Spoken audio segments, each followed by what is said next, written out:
Hey guys, it's me again. It's been a long time since I've done one of these. I've actually technically only done one. I did one close to a year ago now. I am back on my way to round one. I haven't been in man, it's actually been like a good 6 or 7 months, I think, since I last went to play Beatmania primarily, but I'll probably sit down and play a couple of shoot 'em ups at the same time, assuming the joysticks work. I'll try to get some updated photos of round one for those of you guys that haven't seen it or haven't seen the previous video, driving vlog from last year. I actually got requests to do more of these, and I did actually try to do more of them, but I just couldn't get anything together. I couldn't string my thoughts together, and I was like, all right, this is not going to work. So for anybody new here, this is just filler content, kind of like a status update sort of video, but also just talking about stuff. Like last time, I just kind of like unloaded lots of like thoughts and feelings and stuff like that. It wasn't all strictly about video games and whatnot. Just kind of whatever I'm feeling at the moment. And yeah, so we're just gonna talk about stuff. I am currently on I-66 in Northern Virginia, stuck in rush hour traffic. It's about 5:40 p.m. and holy crap, this place has been built up like crazy. I haven't gone out west this way in quite some time, and I'm seeing all these overpasses that were not here, I think, a year ago. So this is kind of crazy to see how just built up this place has become. Unfortunately, I can't really show you guys, but anyone in the Nova area will understand what I'm talking about. I know there's a few of you out there, so, but yes, rush hour traffic, it's like bumper to bumper, so I'm just kind of like sitting here not doing much. So this actually kind of keeps me entertained. I absolutely hate traffic. It's a reason why I do the kind of work I do, so I don't have to commute, I don't have to deal with daily traffic and stuff like that. I don't know how people do this on a daily basis. It's just absolutely insane to me. But being able to make a video like this, even as poor quality as it is, you know, keeps me entertained through this. So, but yeah, what to talk about. For those of you guys that haven't really been keeping up with my channel, I did actually finally record some gameplay videos. I posted, as of doing this video, I posted Dragon Spirits for NES, which was a fun playthrough. I haven't actually played through that one on my channel before, so that was pretty cool. And one I did play a lot growing up as a kid, so that was fun to revisit. Pretty easy shoot 'em up, really good for beginners. So yeah, that's there if you guys want to check that out. I also posted DuckTales. I've already done previous playthroughs of that game on my channel, but I've been really sparse on content lately for a variety of reasons we'll probably get into shortly. But basically, a few weeks ago, I went through my video list, like all the videos that I've done. I'm thinking and trying to figure out, you know, which ones I could revisit. Like, when's the last time I did DuckTales? Oh crap, that was like 7 years ago. Okay, I think enough time has passed for me to be able to not feel bad about doing another playthrough. And I even ended up learning a couple new things during that updated playthrough, so that was pretty cool. Yeah, so I revisited that. I just posted that. That is public now. And then I have one as of this video that's still backer only. So what I do is I make my videos and then I post them to channel members on YouTube and Patreon backers early. And then I have a backer only section on my Discord server as well. That's locked out to you know, it's locked to only channel backers, basically, monetary channel backers. And they get videos, you know, a week early, sometimes just a couple days early, sometimes several weeks early. It just depends. In the case of this latest batch, they got the videos several weeks early. So, but the last one I've got ready is Super Street Fighter 2 for MS-DOS. So basically the MS-DOS PC version of Super Street Fighter 2, which is basically like a port of the Super Nintendo version.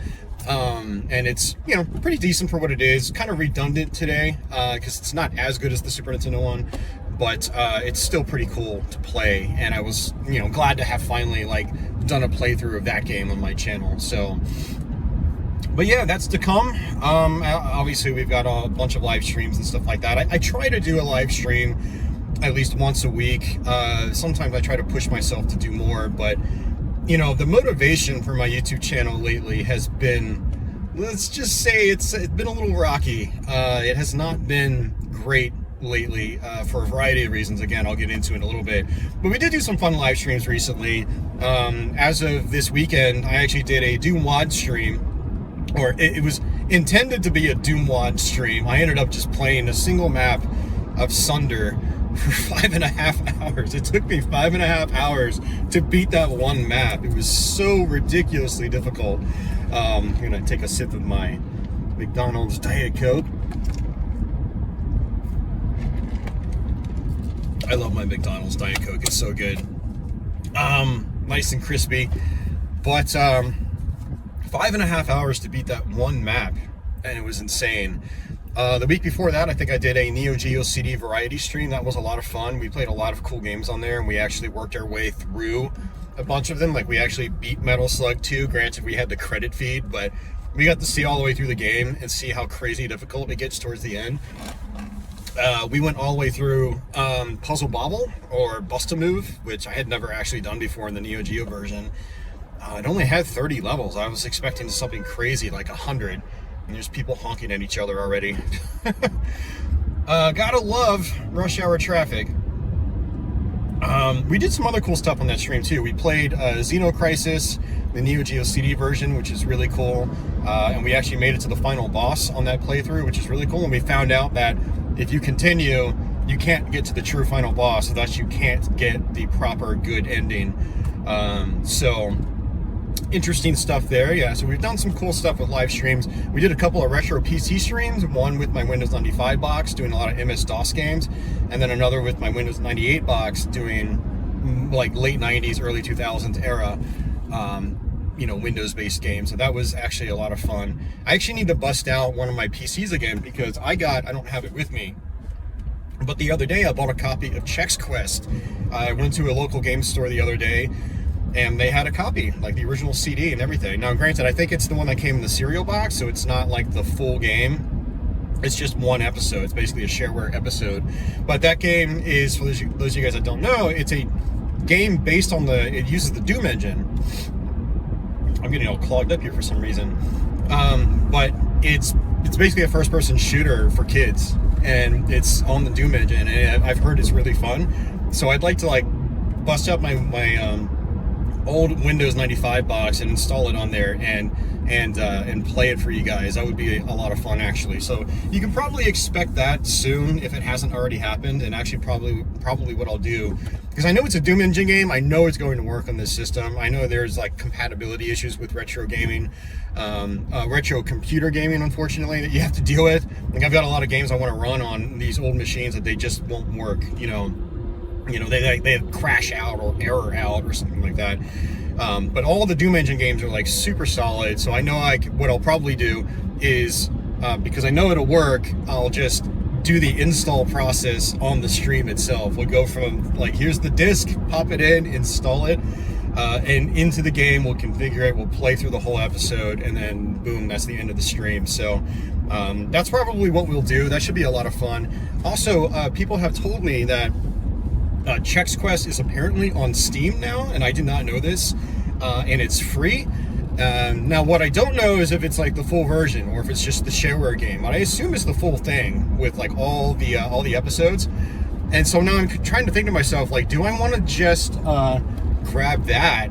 Maybe it's got the original WOD file and I can like use it on like my actual old retro computer.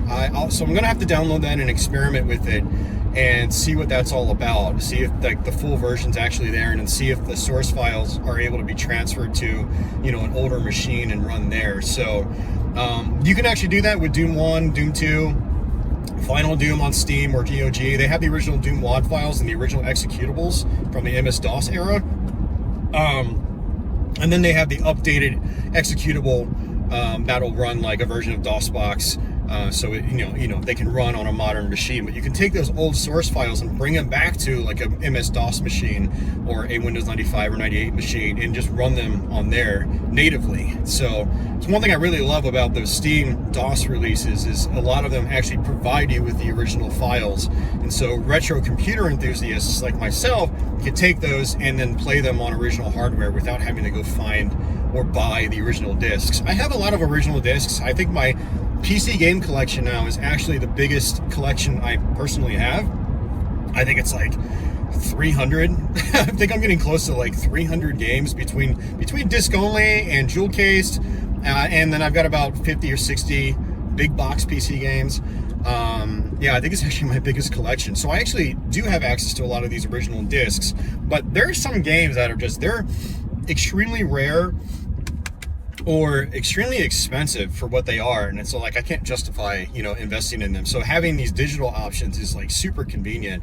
Like even on GOG, some of the GOG games, not all of them, but some of them will actually provide the original CD ISO. Like they have a rip of the original physical retail release disc, and you can actually use something like image burn it to a CD, and then pop that disc into your old computer, like a Windows 95 or 98 machine or something like that, and install the game as if you had the original disc. It's so cool, and I really, really love it when games are packaged with data like that, because it makes the hobby so much more fun. Like I'm not stuck playing these games on an LCD display, which is fine in a lot of cases, through DOSBox or whatever. I'm playing it on an actual original machine. It's running at the frame rate it was intended to run at back in the day. I'm playing it on a CRT, and you're just getting that proper experience. It's just a whole part of like the whole feel of like retro computer gaming, retro PC gaming. It's such a fun hobby, and it feels so rewarding when you have a proper setup and you're able to take these games and just run them on the old machines natively. It's awesome. It's so cool. We don't actually get a lot of that with like console stuff, unfortunately. But on the PC side of things, man, there's so much flexibility with all these modern digital re-releases of these old games from 25, 30 years ago.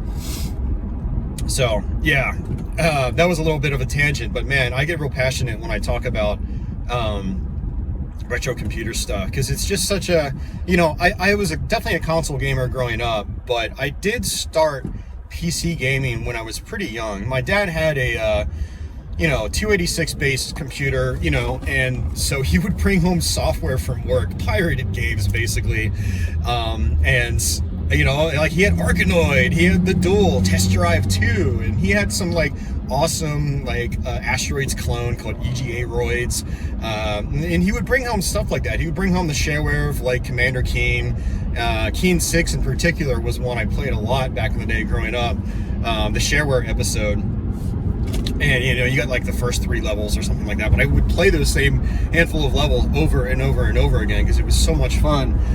So I did start playing PC games at a young age. I was probably 8 or 9 years old, and our machine was very limited. The processor was weak, and the graphics card was not that great. It was only a 16 color EGA graphics card. So when stuff like Wolfenstein came out, I couldn't even run them, unfortunately. So I couldn't even get the shareware of that. If I had the shareware of that when it came out, oh my god, I would have crapped my pants.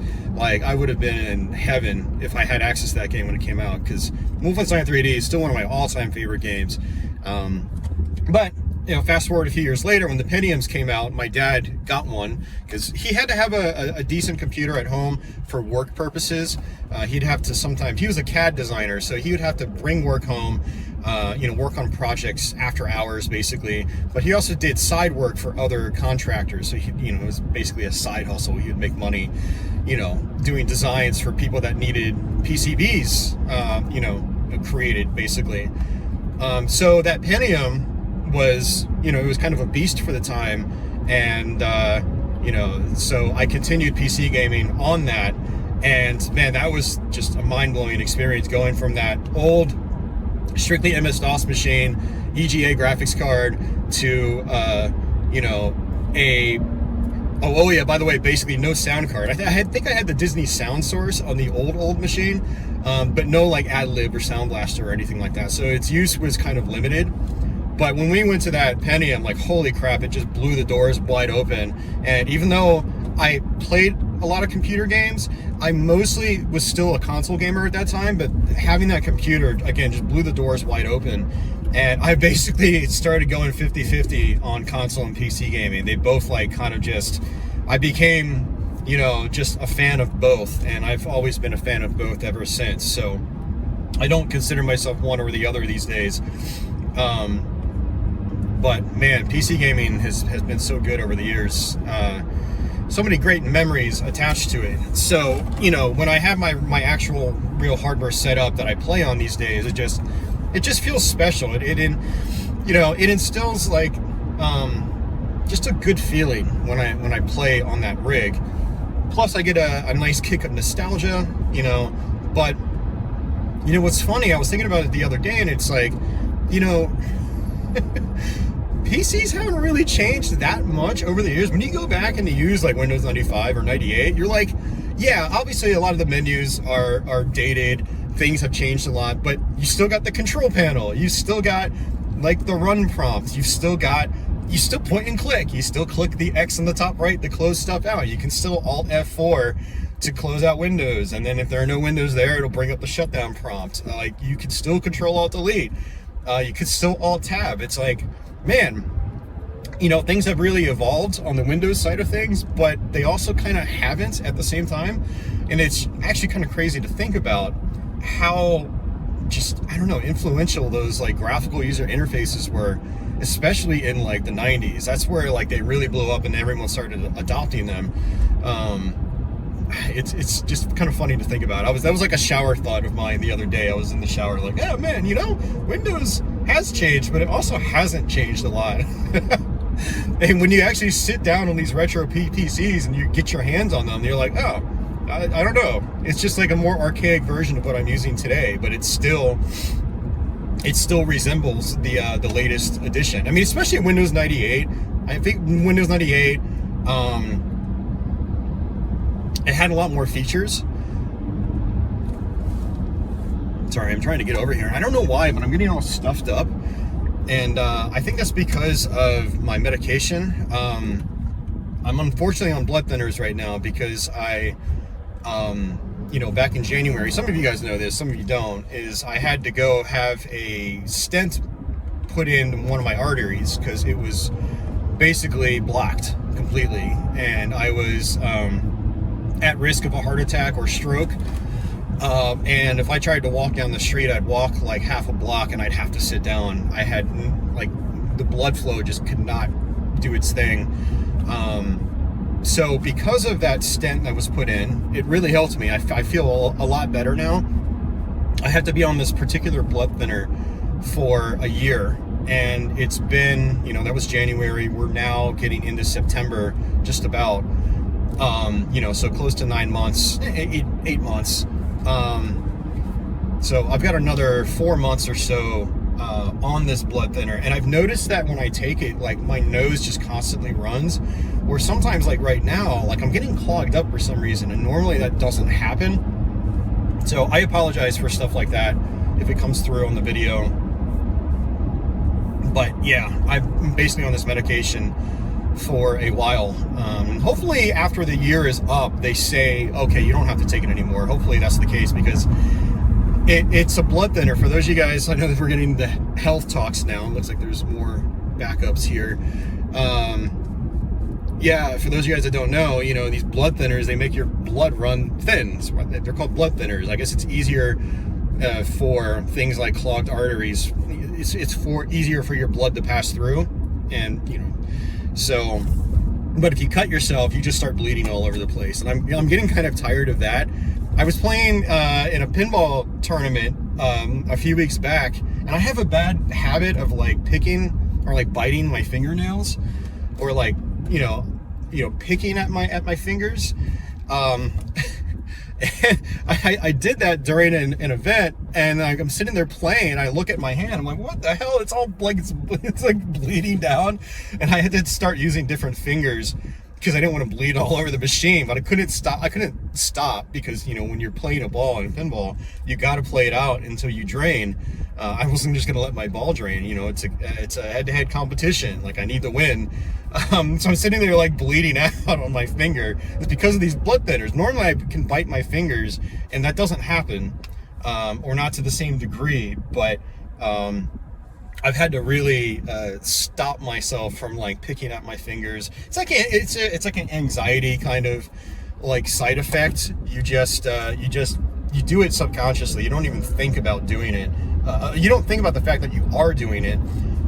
So being on this blood thinner, I've had to actually like really kind of stop myself, like really think like, Austin, okay, you're biting, stop biting. And really had to like tell myself, no, don't do that. It's not good.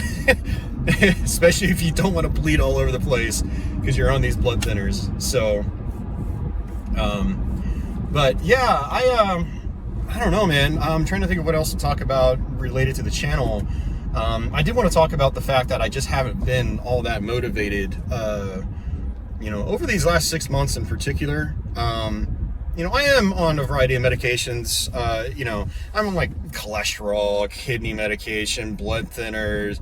I've still got to take insulin and stuff like that for the diabetes. And so my health hasn't been the best, but I also haven't been treating myself very well in that regard. And that's one of my goals, is to try to get back on track,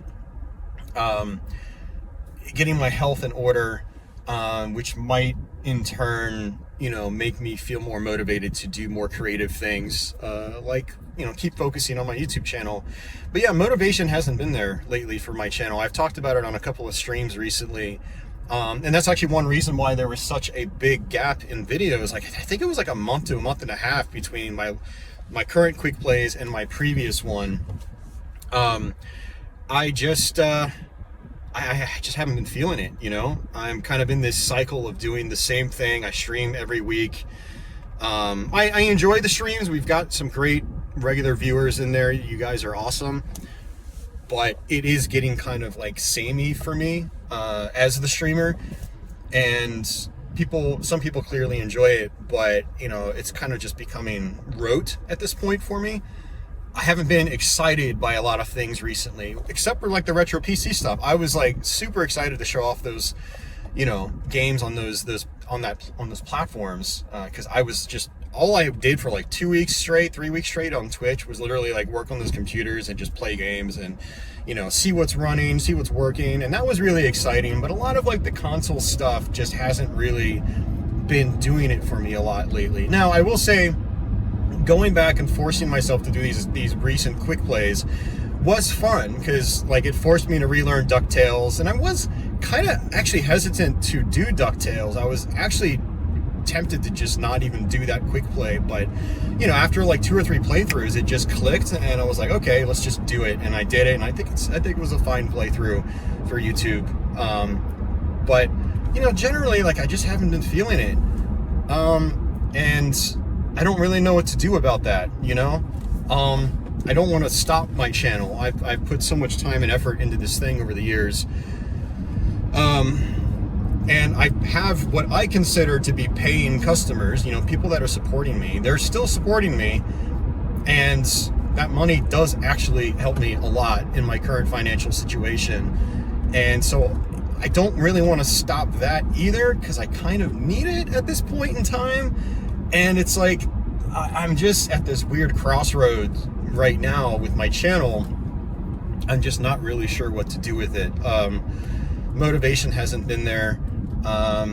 And what kind of sucks about that too is that the viewership hasn't really been there. My views are down.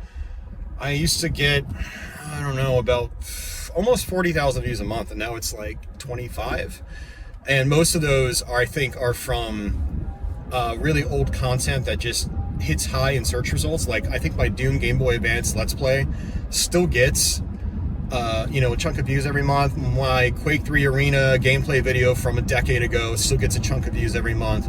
So it's not even like all this new content that I'm putting out that's making up a lot of that viewership. That's probably only like a quarter of it. And it's like all this time and effort for just, a handful of views. And it's like, I'm starting to wonder if like all this time I put into my channel is even really worth it. Are there better things I can be doing with my time? It would be different if my channel was growing, but it's stagnating. It's plateaued basically. I used to average 100 to 150 new subscribers every month. Now I'm averaging like 30 to 50 tops. And it's like, I've been in the 13,000 subscriber range for way longer than I thought I would be. So my channel growth has basically kind of like flatlined. I mean, there's a tiny bit of growth, but it's not enough to keep me motivated anymore. Like the 100 to 150 new subs every month, I knew that I could bank on getting at least another 1,000 followers over the course of a year. And that's, once you hit another 1,000 milestone, it's nice. And be like, okay, it might be a long time, but I will eventually get to 20,000 subscribers. I might actually get to 30, but now it's like, I think, my channel's at the point where it's just, people just aren't interested in the type of content that I do here. Every time I've tried to do new types of content, it just doesn't really hit. It doesn't stick. I'm like trying different ideas, throwing them at the wall and seeing if they stick, and most of them, actually all of them, basically just don't. And so the motivation to really try to get creative is just not there anymore. And part of that could be, my own doing. Like I've definitely made some enemies on the platform, that's for sure.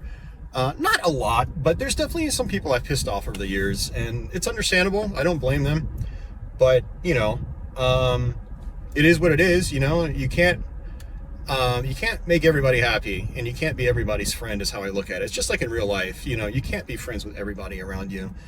Some people will try to take advantage of you. Some people will try to walk over you. Some people will just annoy the living crap out of you, and you've got to just put your foot down and be stern and be a dick sometimes, to let them know that you don't really like you don't like being in their presence. And I have to be like that sometimes as a YouTuber, as a Twitcher, as just a guy online talking to people like you online. It just is what it is. But where was I going with that thought? I don't know.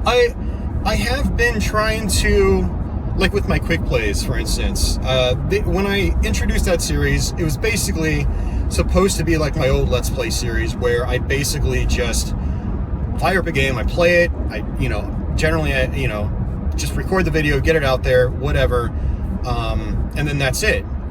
Really simple content. But, like I look at those types of videos and I'm like, this is just throwaway content. I know some people like them, and I'm going to get some comments on this video saying, I like that. I don't. I really do not like that. As a creator, I want to create, and that is not creating. That's just lazy content, in my opinion. Okay, guy, please stop. Jesus, lady. Oh my gosh, she must ran into me. Okay. There's a lot of people that have been cutting me off. I'm going the speed limit. I'm not going faster. I'm not being reckless. I still have probably about a half an hour to my destination, by the way. For those of you guys that don't know, I'm at about the halfway point. I'm in Manassas, Virginia right now. We came from Chantilly, or Fairfax, Virginia, where I live. And we're heading out to Woodbridge, Virginia, which is, way farther out.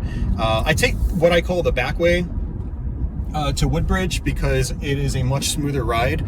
Like, after I get off I-66, there's basically no traffic.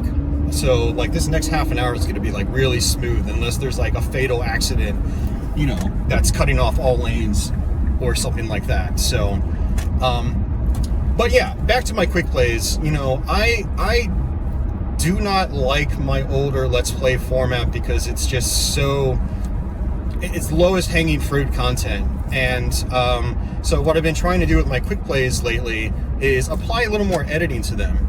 So a couple of people had commented on one of my recent videos, oh, why did you zoom in on certain parts of the video? Was that a glitch? Did you miss something? Like, no, that's intentional. And as a viewer, you would figure that out over the course of the video, because DuckTales in particular, it was like a 50-minute long playthrough, because I did every level twice. And so on the second time I did every level, I zoomed it in. The crop was still correct, so it's like the aspect ratio wasn't like stretched out on like all the characters and stuff like that. You just got a nice clean zoom in on it to mix up the video. It makes the editing more interesting for me. And as a viewer, I think it's more interesting to watch because it's not just a square box for 50 minutes, So, as a viewer, it kind of like, it gets you more, I think, just interested in the content and more focused in on it. And at the beginning of my quick plays, I have the thumbnail now and I fade into the video. Like, there's a lot of simple stuff like that. And if one thing I've also been doing, my quick plays used to be, or my Let's Plays in general, were just content I crapped out. I never watched them again. So there could be a lot of errors in the videos. But now what I'm doing is every quick play, I'm going through the entire video, and I am making, I'm adding annotations and stuff like that, because like when you're talking and playing on the fly, it can be very easy to actually, just say the wrong thing. And I get very dyslexic when I'm like trying to talk and focus on a game at the same time. It's a lot harder than I think people realize. Talking and playing at the same time is a skill you build up over time. And I still don't get it perfectly. You'd be surprised at how many of these quick plays I have to start and restart like 15 times before I can even get a good improvised, talking spree. So, I'm going through, I'm adding annotations where necessary. Sometimes what I'll do is if I'm talking about a specific thing and there's like a boring part in the gameplay video, I'll do like an overlay on, whatever I'm talking about. I'll like fade it into the screen and I'll fade back to the gameplay. Or if I'm, especially during the introduction sections, I'll try to do like overlays and stuff like that just to make it more interesting. And again, it's more fun to create those than to just crap out straight gameplay. And also people wanted me to just throw out videos where I hadn't practiced anything, but I don't feel good about that. Again, I know there's going to be people in the comments that say, I like it when you don't practice anything. So I want to see what you're like, when you don't. But I want content personally to stand the test of time. I want somebody 10 years later to be able to come back to my, say, DuckTales playthrough and realize, oh, you can do that and that and that. Wow, I actually learned something. Now I'm going to go back and play DuckTales. But seeing some guy kind of struggle through it or stumble through it might be entertaining in the moment, but I don't think it has a lot of value down the road. And so I'm always thinking down the road with my content. Particularly now. It's why I actually do my streams the way I do. It's because they can be seen later and still provide some value, as opposed to them just being me blind streaming everything I do and screaming like a whining little baby, which seems to be popular on YouTube these days. I don't think that provides value. Maybe it's entertaining in the moment, especially if you've got some alcohol in your system, but I don't think it provides long-term value, unless you really want to see that person suffer, but that's a whole other topic, and I don't really like that kind of entertainment on YouTube. I think it's kind of, I don't know. I don't think it's good, so I don't think it's healthy, especially for the person behind the camera. That's a topic for a different day. We're not going to talk about that right now, but I have gotten a couple of good comments, though, about my quick plays, though. I've got some people questioning certain things that I do in them. But again, it's my choice. It's what I feel needs to happen with these videos. But I've had other compliments, too. People, a couple questioned the zoom-ins, but others said, man, this is awesome. I really love being able to see, like, that nice, chunky pixel art up close. And that's kind of how I look at it, too. It's... A lot of these games, like, I don't really appreciate how good they look until like I've got the pixels right in my face and they're huge, and yeah. So I've had some compliments too.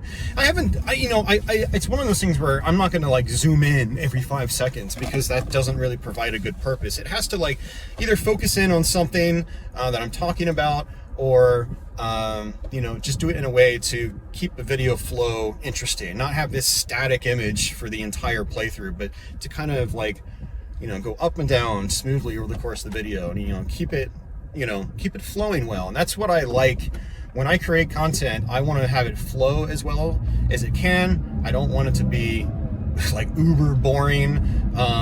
Especially with my old scripted videos, I'm still proud of those videos that I made, just because of how I made them flow. Like, it just felt right to me, basically. Others might not get it, but for me, it feels right. So, but yeah, I don't know.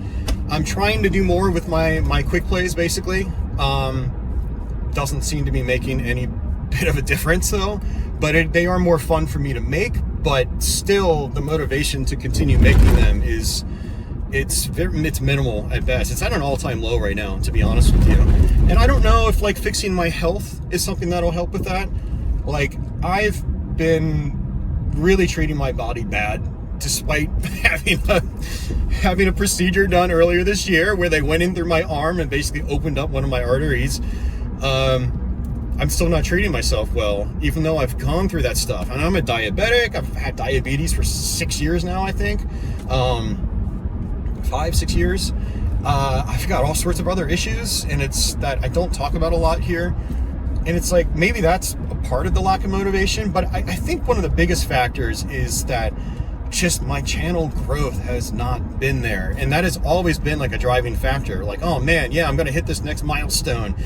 But it's like, that's not happening anymore. So a huge part of my, what makes me enjoy doing YouTube is just kind of not there anymore. And interaction from viewers is another one. I barely get any comments on any of my videos now, and it's getting to the point where I'm starting to get jealous of like other creators. I'll go look at a creator, he's got like 500 subscribers, and they post a video, it gets almost no views, but they get like 30 comments. Like, that's a lot of like community interaction. That's awesome. And that's what made YouTube a lot of fun, is getting that interaction from people. And I don't know if it's people being lazy, or, I mean, I do it too. There's a lot of videos I watch I don't even leave comments on, and I should. Or if people are just like in positions, like they're watching on the game console, and you can't leave comments on your game console unless you're using a web browser, as of this moment in time. You know, it's things like that. Has the video tilted? I think the video's tilted. I'm just gonna leave it. But yeah, that's another huge part, is views are down, and then interaction is down. Like, interaction is another huge motivator, and I'm just not getting that. So it's like, I think I posted my Dragon Spirit playthrough, and I got like maybe 6 or 7 interactions with it. Like, yeah, and people click the thumbs up button. That's fine. That's cool. That does help, actually. The more interactions a video gets, the more likely YouTube's going to push it in front of other people. But just having my own community interact with my videos is a special thing, and even that's not happening very often anymore. You know, for a channel of my size, it's just kind of, it's a bad sign for a channel of my size. You look at some of these channels with 500, 1,000, 2,000, 3,000 subscribers, and their videos are getting way more interaction than my channel that is significantly larger. And like, so that's just a bad sign for my channel, I feel. And so, yeah, again, motivation just at an all-time low, lots of different factors. I don't want to sit here and beg people to do things like comment and like, but, you know, I have to say it every now and then. It really does help, not just the algorithm on YouTube, you know, about getting my content out there. It's so, you know, it's for me too, as the creator of this channel, the guy that's constantly pushing forward, putting out content for people. You know, it helps me. It helps my mental state. It makes me feel like I'm doing a good thing by spending my time. I'm not going to be around forever. None of us are. It helps me feel better about myself using all this time in this lifetime of finite time, doing this thing. It's like, so I do think to myself, could I be doing something different that's better for me right now than my YouTube channel? And it's a tough decision to make. I think one reason I haven't jumped off the YouTube bandwagon or taken like a long hiatus is I just haven't found anything else that motivates me like YouTube did when I first started it, or pinball did. You know, I started YouTube. I was just natural motivation there. I was having a really good time with it for a couple years at least. Then it started to become more like work, but it was fun work. And then pinball a couple years later, just naturally got hooked onto that. But I haven't had anything naturally hook me like that ever since. It's just been YouTube and pinball. So I apologize for that, son. Oh man, that was, I thought my screen broke for a second. It looks like that kind of glass breaking effect. Yeah, I just haven't found that spark in anything else. So I just continue to do what I'm doing with YouTube, because I know it does provide some value to some people, and I do get some money from it. So I do treat it as kind of like a side hustle. or a side gig. It's not, I could really be doing other things as a side gig and make more money, but YouTube can still be fun, you know. But some of those things that really make it fun, they're not coming in nearly as frequently as they used to. And so the fun factor of making YouTube videos has gone down a lot. Yeah, it's gone down a lot. So I mean, we'll see what happens. I'm sure I'll get some nice comments on this video. I know the last time I did this on YouTube, this driving vlog setup, I got some other really nice comments, which was great. I mean, people even begged for more of these. Like, they really liked it for some reason. So I appreciate you guys watching, and you know, hopefully all this chatter has been somewhat interesting to you. I need some more of my aging Diet Coke.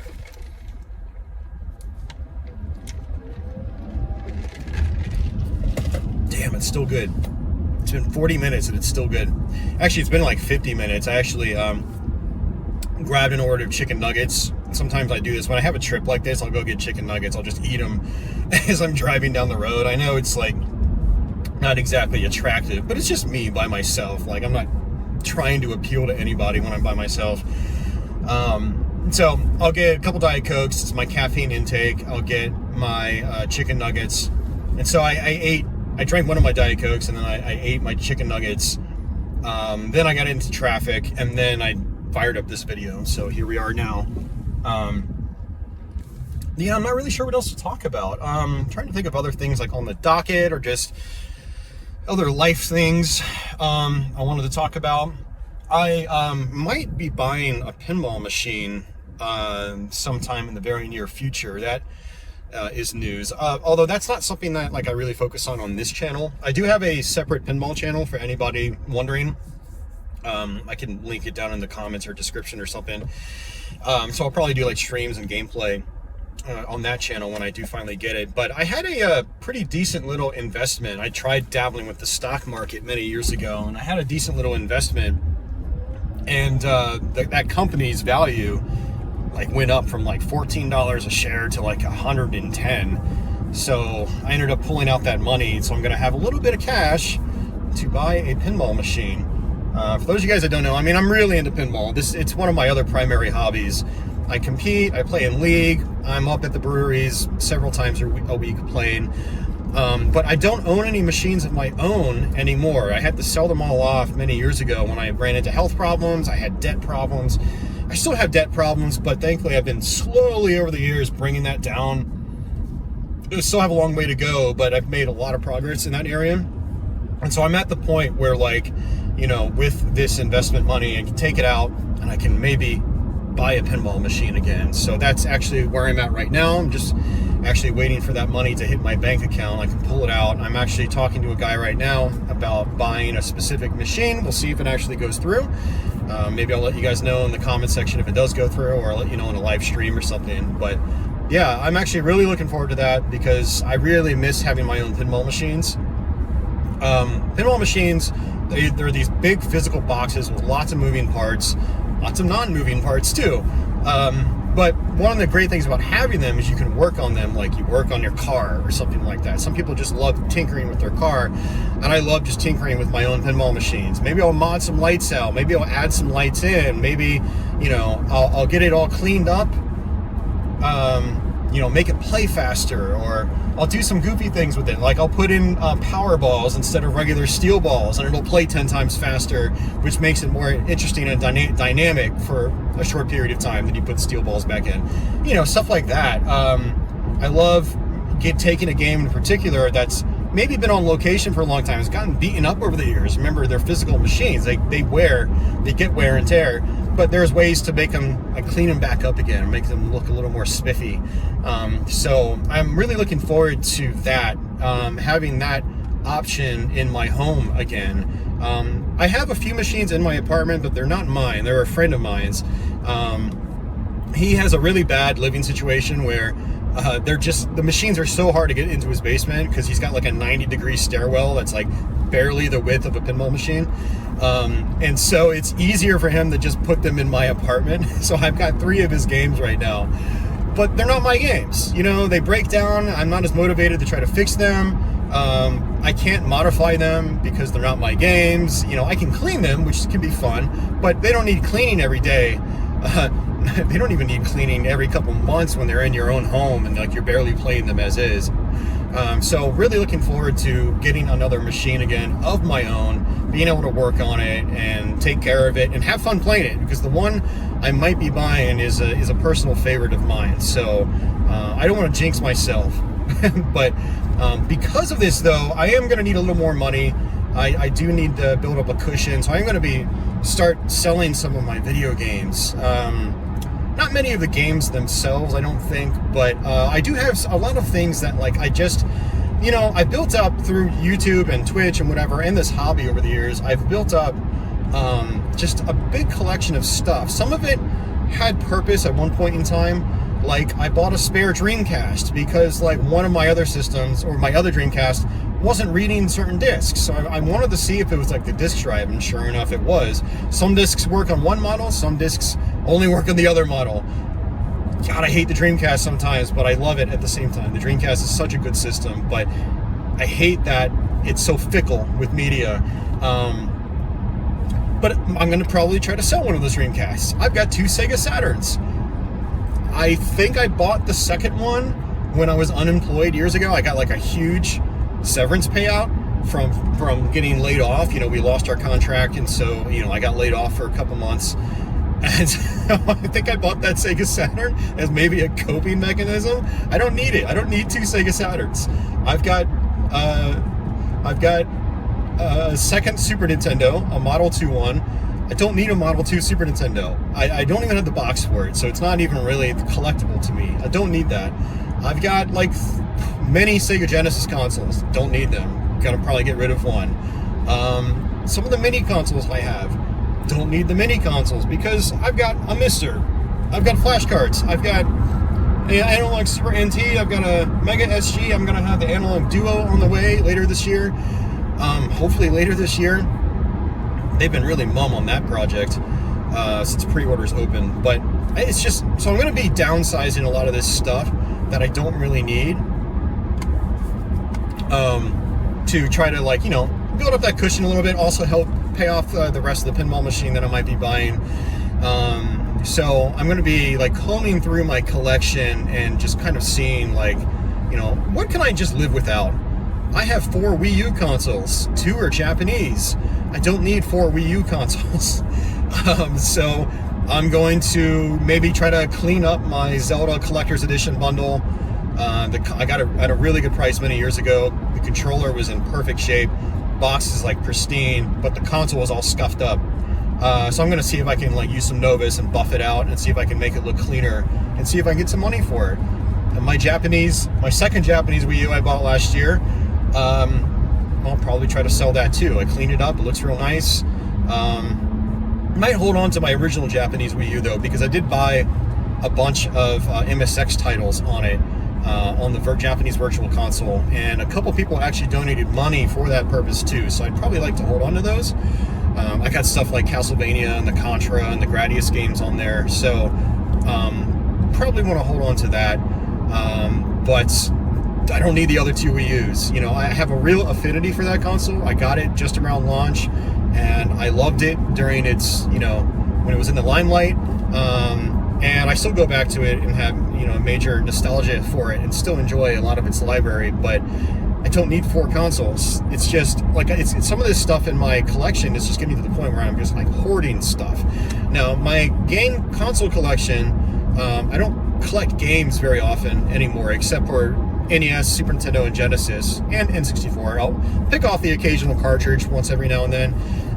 But the primary focus of my collection was hardware. And I love boxed hardware. And but it's kind of getting out of control. I want a boxed version of consoles that are useful. I love my Sega CD Model 1 and 2. They both have uses, and they're both very nostalgic to me. I love my Jaguar. I love, my Genesis boxed consoles. But once you get into the territory of, I should go back and say those consoles actually have purpose and use. And even with FPGA consoles, I still use the original systems. But when you get into like having three or four of like the same thing, like that's just taking up space, and that just, to me, honestly just adds stress. Like I want to thin the herd a little bit, so to speak, and lighten the load, as my mom likes to say. She always, finds stuff in her home that she can get rid of, and she doesn't feel bad about getting rid of. She'll just take them up to the Goodwill or whatever thrift store there is nearby, and she'll just donate them. She might get a little bit of a tax write-off at the end of the year, but it's about lightening the load more than anything. Like, less mess, less stress is one thing I've always liked to say. Is when I start, when my home gets messy, things start piling up, I start getting stressed out. I get anxious about my own home, and that's not a good feeling. And that's, honestly, it's kind of where I'm at with my video game collection at the moment. I don't have that many games. Like I told you, I had a few hundred PC games. They're all in a vertical spindle, and so like they barely take up any space. And even some of my Sega Saturn imports, I got just a handful. Some of my PlayStation imports, I have just a handful. They're on that same rack towards the top. My next biggest collection is my NES games, and I don't intend on getting rid of those. I have a little over 200 cartridges now. I started collecting for it a couple years ago now. And then that moved into Super Nintendo, and I have probably about 70 or 80 cartridges right now on a small shelf. They don't take up a lot of space. And then I started on Genesis. I might have like 25 or 30. Nothing crazy, and they're all cartridge only. None of this is boxed, so they're not taking up a ton of space. And I feel good about those little collections. And then I did start N64 as well. I don't know, I probably have 15 or 20 N64 carts right now. Trying to just pick off stuff that means something to me, stuff that like I can pull it off the shelf, pop it in, and just have a good time with it, because they're like, personal favorites. Like I've got F-Zero X, I've got Wipeout 64, I've got Wave Race 64, I've got stuff like that. I think I've got Mario Kart. So, stuff that really, means a lot to me personally. So I told myself I would never do that again, but I just got the bug one day, and then I was like, what? I think I'm okay with this. Yeah, I really think I am. I've kind of like, I've kind of made fun of some people over the years for like buying everything they see in sight and collecting. And here I am, like I would always promote flashcards and stuff like that. Go the cheap route. It's like, be smart with your money, but here I am buying cartridges too. And, but I think I found a good balance. I've been really dangerous with collecting over the years, like really irresponsible is the better word for it, I think. Irresponsible with collecting over the years, where I would just spend every penny I had on video games, and I would fill up my shelves because it made me feel better. But it's like, all of it ended up leaving at one point in time or another because I needed money, or I just said, screw it, I'm not feeling this anymore, that sort of thing. But my collection's my gaming collection itself is at a point now where I feel comfortable with it and I like it. I look at my stack of NES games, and it really does make me feel good, because I grew up with the console, and I've had multiple big collections like this multiple times. I've had multiple 300 plus cartridge collections, and so this isn't anything new to me, but I do feel different about it now that I can reflect on it. With my hardware collection though, and it's just starting to get to a point where I've just got too much crap. Like I had like 7 arcade sticks across various systems, and I don't need those. Like, I don't use them. They just take up space. A buddy of mine came up into town the other day, or not the other day, but a few weeks back, and I just gave him my 8-bit dough arcade stick. I was like, I don't even feel like trying to sell this online. I mean, you can give me money if you want, but I just said, take it, it's yours. And I even gave him my Sega Saturn Virtua stick, not the Japanese one, but the American one, because like, I didn't want to have to deal with like selling it online or taking it up to the local game store, waiting for them to test it and only get like $15 in credit. So I just gave it to him. I'm like, dude, you're doing me a service by taking this off my hands. I do not want to throw it away. I never throw away video game items unless it's like a disc that looks like it's been etched with a knife or something, you know, and it's like a cheap game like Gran Turismo 3. I actually had a copy I think I threw out the other day because it was exactly like that. Like, I'm not holding on to stuff like that, and I'm not going to give that away to someone because that's just going to, you know, add more mess, add more stress to their life. It's not something that's going to benefit them. I've got people just cutting me off left and right. People are crazy, even out in Woodbridge. I'm getting really close to round 1 right now, actually. So, but yeah, I'm going to try to lighten the load. Man, I'm still going through my stuff right now, and I'm trying to figure out what I'm going to sell online through forums, and then what I'm going to try to sell offline to like local people, like posting on Craigslist or Facebook Marketplace, something like that. I might even try to sell my arcade machine. Like I kind of don't want to, but man, it's got monitor problems, and it's a gigantic monitor, and it's one of those things where like I love the game. It's Primal Rage. It's a dedicated cabinet. It's one of my all-time favorite arcade games, but it's not serving the purpose that I originally wanted it to serve. One of the purposes was to use it as a machine where I can swap boards into it. You can't do that with a Primal Rage because it's got a very unique, dedicated setup on the inside of it. So I can't just take a regular JAMA board, plug it in, and have it work. Doesn't work like that on a Primal Rage dedicated machine. So having this big bulky cabinet that is dedicated to literally just one game with a failing monitor that I'm gonna have to take out and get fixed anyway, I think I'd probably just rather it be gone and like bank that money, put it into savings, stuff like that. And then down the road, assuming they don't go up to $5,000 or something, I can buy another one when maybe I have a house with a basement or something like that. Because I do love the game, and it is the only way to play that game perfectly. Like, there's no perfect emulation for that game because the encryption's never been cracked. And there are things like combos that don't work in the emulated versions. There's blood is not blood anymore. It's like brown mud, it's like, there's a lot of stuff like that.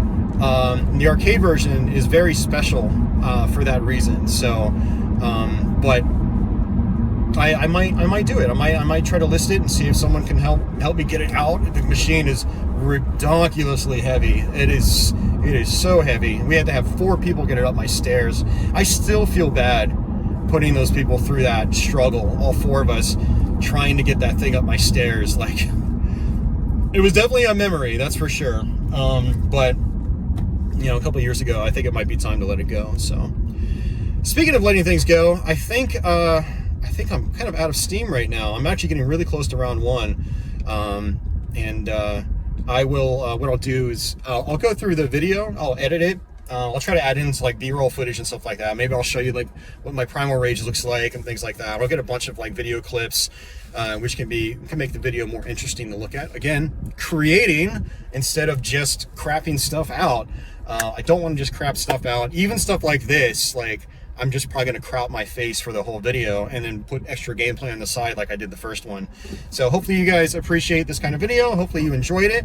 If you stayed this long, please let me know with a comment down below. Again, it's not just about the engagement for YouTube's algorithm. It does help. I have to say that.